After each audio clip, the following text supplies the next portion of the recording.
technically Hex is decentralized, but for the first year, he was freely able to manipulate the price however he wanted.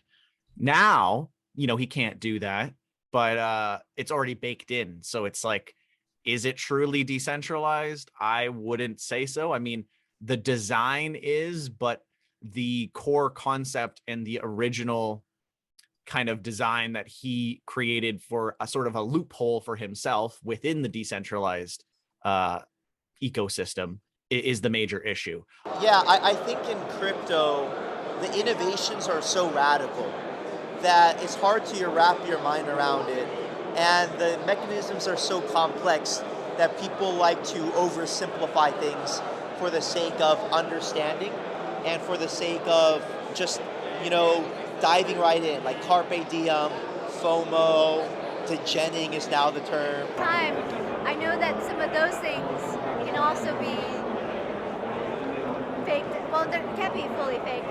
Well, let's just cut that out. I won't say that on camera. But that sounds like the juicy stuff to me. I won't say it on camera. Code is key. Like, code is king. So you can kind of see everything within the code that it's not there, right?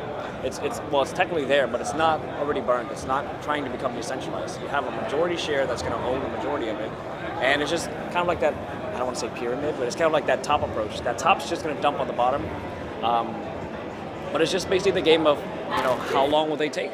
I'll say it just kind of gets me down, but it's also kind of like just human nature. Is that like tribalism is literally everywhere. Like we have tribalism of like, oh, we're crypto people, so normal people get out. But then even within that, we have tribalism of like, oh, you're a Bitcoin person, you're an Ethereum person. Like, let's go in our little bubbles. Then even then, you're in Ethereum and you're like, oh, but you work for this project and I work for this project. And then if you have an NFT, like now we're even fractionalizing down to the point where like some people with the same NFTs are like tribalizing out because they have different traits.